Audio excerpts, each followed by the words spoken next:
नमस्कार दोस्तों, मैं हूँ दिलीप पाटिल, हिंदी विभाग सहायक प्राध्यापक, पंकज कला एवं विज्ञान महाविद्यालय चोपड़ा।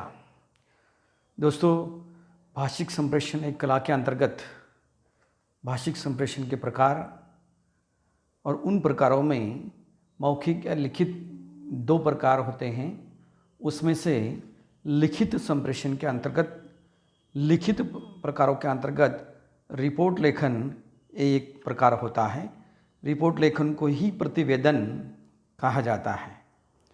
रिपोर्ट लेखन का तात्पर्य क्या होता है, रिपोर्ट लेखन का अर्थ क्या होता है, मैं आपके सामने स्पष्ट करता हूँ।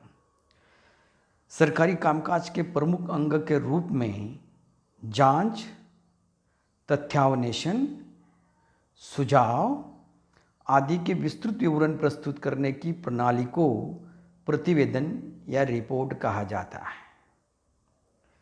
जांच करना, तथ्यों का अन्वेषण करना और सुझाव देना, उसका विस्तृत वर्णन करने की जो प्रणाली होती है उसको रिपोर्ट लेखन कहा जाता है। ये बात आप ध्यान में रखिए। रिपोर्ट में वह सूचना या जानकारी प्रस्तुत की जाती है जो सार्वजनिक रूप में यथा तथ्य ज्ञात नहीं होती, यानी सार्वजनिक रूप में वह ज्ञात नहीं की जाती, लेकिन सूचना या जानकारी प्रस्तुत तो की जाती है। प्रतिवेदन प्रस्तुत करने वाला व्यक्ति या आयोग या समिति उसे संबद्ध व्यक्तियों या सरकार तक तथ्यों को यथास्थिति प्रस्तुत करते हैं।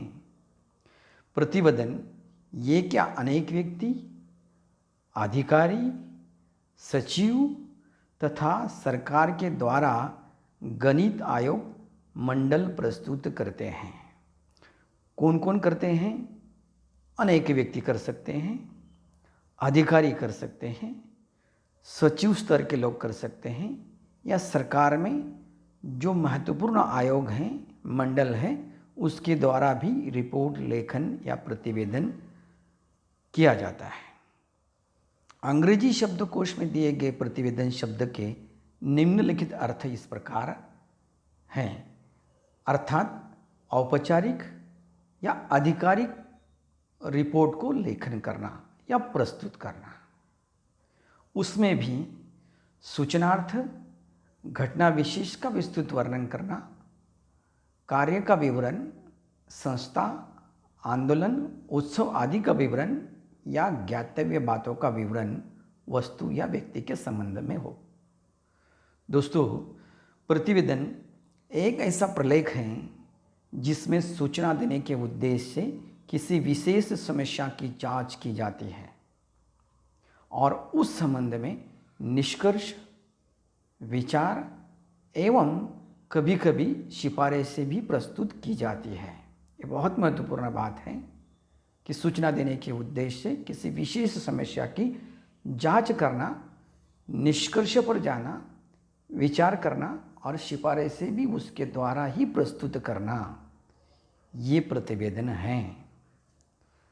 प्रतिवेदन को सूचना के आदान प्रदान का महत्वपूर्ण माध्यम भी कहा जाता है। प्रतिवेदन के कौन से आवश्यक तत्व होते हैं? बड़े ही महत्वपूर्ण तत्व होते हैं। मौखिक रूप से या टेलीफोन पर भी सूचनाओं का अनौपचारिक आदान प्रदान या प्रस्तुतिकरण हो सकता है, लेकिन यहाँ हमारे लिए विचारणीय विषय है रिपोर्ट लेखन या प्रतिवेदन का लिखित रूप जो प्रत्येक संस्था या संगठन में दृष्टिगोचर होता हो। संस्थाओं के स्वरूप और उद्देश्य की भिन्नता के अनुसार प्रतिवेदनों के प्रकार अनेक हैं। उनमें से महत्वपूर्ण इस प्रकार हैं। एक, स्पष्टता। रिपोर्ट लेखन में स्पष्टता होनी चाहिए। पत्र लेखन के भांति ही प्रतिवेदन लेखन में स्पष्ट होना चाहिए। स्पष्टता का तात्पर्य यह है कि आपने जिस उद्देश्य से या जिस विषय का निरूपण उसमें किया हुआ है, उस उद्देश्य की पूर्ति पाठक के पास पहुंचने के बाद होनी चाहिए। प्रतिवेदन प्रस्तुत करने के बाद यदि उसकी किसी सामग्री के संबंध में स्पष्टीकरण मांगने की स्थिति उत्पन्न होती है तब कहा जाता है कि प्रतिवेदन में उतनी स्पष्टता नहीं है। प्रतिवेदन के आदान प्रदान की प्रक्रिया जब एक ही परिसर या स्थान तक सीमित हो तब तो विशेष परेशानी नहीं हो सकती, ये बराबर बात है। अन्यथा स्पष्टीकरण की प्राप्ति ही समय खा जाती है और एक ही रीत परिसर हो तो भी क्या हुआ, उसमें भी थोड़ी मात्रा में ही सही, समय तो बर्बाद ही है। इसीलिए प्रतिवेदन लेखन करते समय स्पष्टता होनी बहुत जरूरी है। दूसरा प्रकार यहाँ पर है संक्षिप्तता। प्रतिवेदन लेखन करते समय वह ज़्यादा स्पष्टीकरणात्मक, ज़्यादा विवरणात्मक या ज़्यादा व्याख्यायित ना हो, बड़े ही संक्षिप्त मार्मिक शब्दों में अर्थात गागर में सागर भरने की कला उसमें होनी चाहिए। संक्षिप्तता से तात्पर्य ये है कि विषय से संबंधित प्रासंगिक बातें ही उसमें हो और उसमें कोई बात छूटनी नहीं चाहिए। यानी संक्षिप्तता में सब कुछ बातें ही उसमें दी जानी चाहिए, कहा जाता है शॉर्ट बट स्वीट। तीसरा प्रकार यहाँ पर है शुद्धता। प्रतिवेदन में जो लिखे गए तथ्य हैं, जो विचार हैं, जो वहाँ पर लिखा है, उसमें शुद्धता अत्यंत आवश्यक है। वह अगर उसमें शुद्धता नहीं है तो बहुत सारी बातें गलत चली जाएगी, अर्थात उसके ऊपर गंभीर असर भी पड़ सकता है। तथ्यों की शुद्धता का एक पहलू यह भी है कि जिस विषय पर आपको प्रतिवेदन प्रस्तुत करना है उससे संबंधित सभी तथ्यों की आपको पूरी जानकारी होनी बहुत जरूरी है। उदाहरण के लिए अगर कहें तो अमुक क्षेत्र में बैंक की कई शाखा खोलनी हो तो कारोबार के लिए कितनी गुंजाइश है, इस पर विचार करने के लिए उस क्षेत्र में रहने वाले लोग, उनके व्यवसाय, उनके रहन सहन, उनकी शिक्षा दीक्षा, उनकी आदतों, वहाँ की भौगोलिक स्थिति, अन्य बैंकों की उपस्थिति और कारोबार आदि का समग्र रूप से अध्ययन करना बहुत जरूरी है। इनसे संबंधित तथ्यों की जानकारी के अभाव में जो प्रतिवेदन तैयार होगा वह भ्रामक बन सकता है या तो हानिकारक हो सकता है बैंक के लिए। ये बात आप ध्यान में रखिए।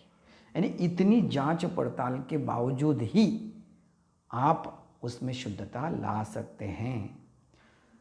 चौथा प्रकार यहाँ पर संपूर्णता। संपूर्णता की ओर भी संकेत किया गया है। इसमें संपूर्णता में विषय की संपूर्ण जानकारी तो अभिप्रेत है ही, लेकिन इसके अलावा प्रतिवेदन ऐसा होना चाहिए जो विषय या वस्तु स्थिति का समग्र चित्रण प्रस्तुत करने में समर्थ हो। प्रतिवेदन जो पढ़ रहा है उसमें मन में उठने वाले प्रश्नों का समाधान कर देना चाहिए, वह अंतिम निर्णय पर पहुंच जाना चाहिए। यही संपूर्णता प्रतिवेदन में होनी चाहिए। प्रतिवेदन में रोचकता भी हो, ये पांचवा प्रकार है रोचकता। अभिव्यक्ति मात्र उद्देश्य है दूसरों का ध्यान आकृष्ट करना, लेकिन अभिव्यक्ति में यदि आकर्षण ही नहीं होगा तो दूसरों का ध्यान आकृष्ट कैसे करे। तो प्रतिवेदन में रोचकता बहुत महत्वपूर्ण बात है। पाठक के अनुरूप भाषा का चयन होना चाहिए, उसमें पुनरावृत्ति नहीं होनी चाहिए, बार बार वही शब्द, बार बार वही वाक्य, बार बार वही विचार वह नहीं होने चाहिए, उसका अभाव उसमें होना चाहिए, और भाषा में प्रवाहमयता होनी चाहिए, तभी रोचकता उत्पन्न हो सकती हैं। उसके बाद में है निर्वैयक्तिकता। निर्वैयक्तिकता से अभिप्रेत है कि रिपोर्ट की निर्वैयक्तिकता अन्य पुरुष शैली जो सामान्यतः उसमें प्रयुक्त होनी चाहिए। जो व्यक्ति प्रतिवेदन लिख रहा है और जिसको प्रतिवेदन वो दे रहा है, दोनों में निर्वैयक्तिक स्थिति में प्रतिवेदन लिखना चाहिए। अपने व्यक्तिगत या निजी बातें उसमें नहीं आनी चाहिए। संस्था, संगठन, आयोग, मंडल या अन्य किसी के बारे में अगर प्रतिवेदन लिखा जा रहा है वह निर्वैयक्तिक स्थिति में होना चाहिए। अन्यथा अगर निजी बातें या व्यक्तिगत बातें अगर उसमें जुड़ गई तो वह रिपोर्ट लेखन निर्वैयक्तिक नहीं हो सकता। ये बात हमें ध्यान में रखनी जरूरी है। दोस्तों, रिपोर्ट लेखन या प्रतिवेदन बहुत महत्वपूर्ण विषय है। इसमें जो आवश्यक तत्व हैं वो है स्पष्टता, संक्षिप्तता, शुद्धता, संपूर्णता, रोचकता और निर्वैयक्तिकता। ये 6 तत्वों के आधार पर प्रतिवेदन सही मात्रा में लिखा जाता है। धन्यवाद दोस्तों।